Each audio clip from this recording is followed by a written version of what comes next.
And our last one, challenge number 3, smart and resilient Japan.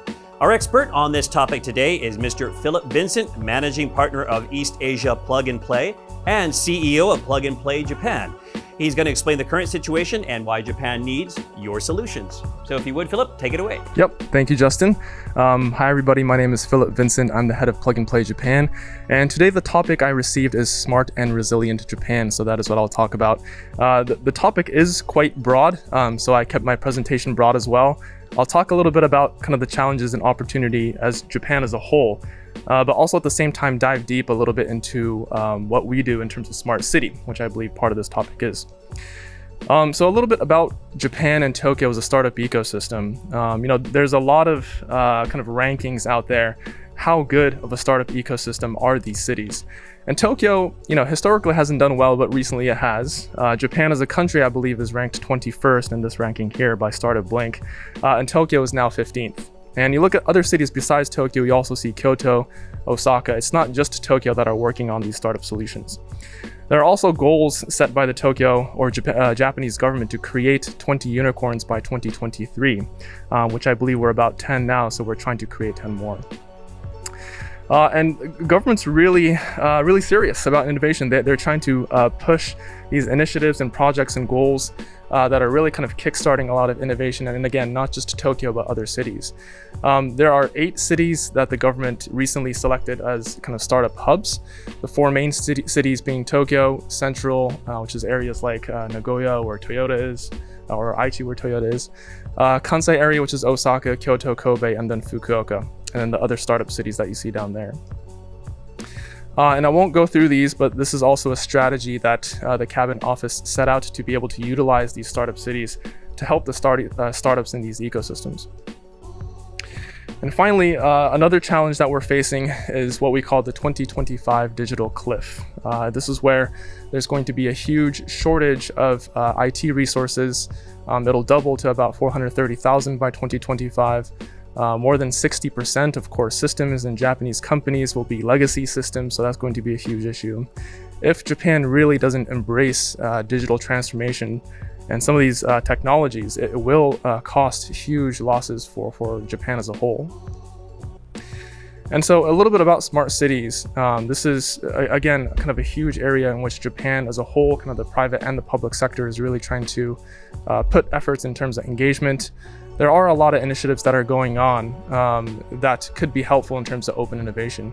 So Smart City Institute Japan is created in 2019 as a nonprofit consortium where Plug and Play is a part of it as well, to really kind of bring together research efforts and again the public and private sectors for the creation of smart cities. And then there's the Super City Act established last year. This is to be able to overcome some of the regulations to be able to create these cities, and we all know that regulation could be a roadblock at a lot of times in Japan. And then finally, Woven Planet by Toyota. This is one of the more famous smart city initiatives in the world.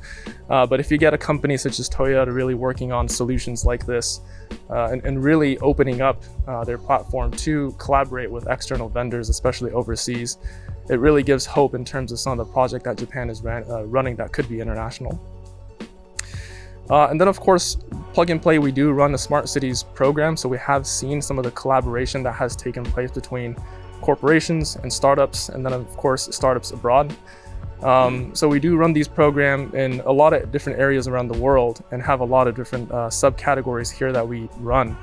But I'd like to go into a little bit about an example that we've seen where our large corporate has worked with international startups. So the one we like to use is a case with Obayashi Corporation and how they've worked at 3 different startups during their tenure of our very first program running the Smart City. The first company is called Be Inventor, which is through their digitization goal that Obayashi has set. This part of their goal is to really digitize the analog data to build data infrastructure. And that company is based out of Hong Kong. The second company, Clue, is based out of Jakarta. This is part of the Obayashi's digitalization strategy.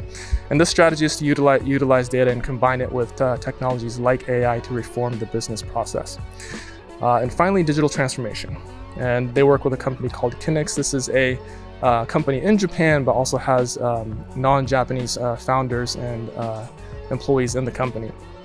And this strategy for them is to create new value and experiences through the built foundation of the digital twin. So it's really great to see a corporation kind of align their vision with startups, and then of course work with international startups. And this is some of the projects that we would like to see, kind of solutions that would be created through this challenge today.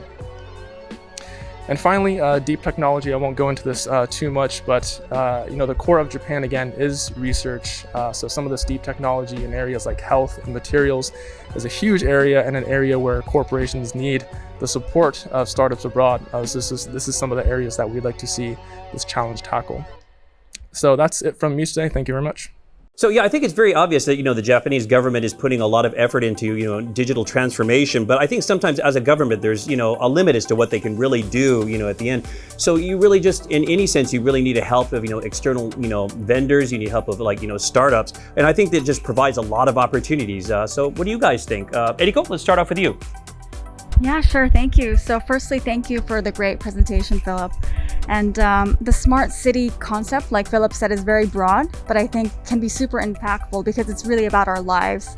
And just 2 points there is that, the past smart city concepts, as everyone in the globe knows, have often been a little bit superficial about, IoT this, and we can put a sensor here, and somehow our lives will be magically better.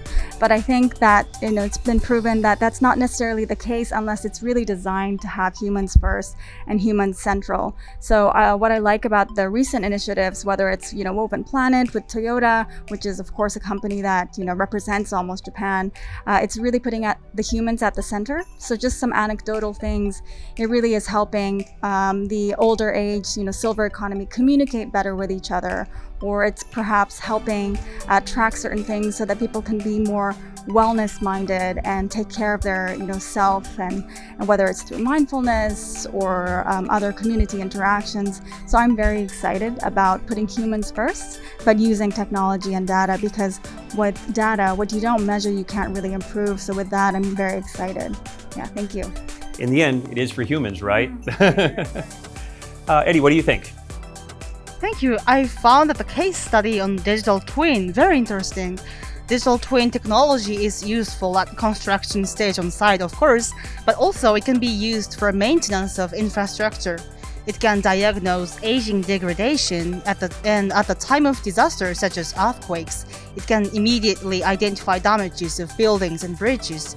These technologies also allow for instant update on the disaster situation, thus ensuring appropriate evacuation decisions, effective communication, and efficient recovery efforts. I think smart cities can be resilient cities, and new solutions for smart cities are imperative for Japan, a disaster-prone country. Thank you. Well, it really sounds like we do have a lot of opportunities, so please take a look.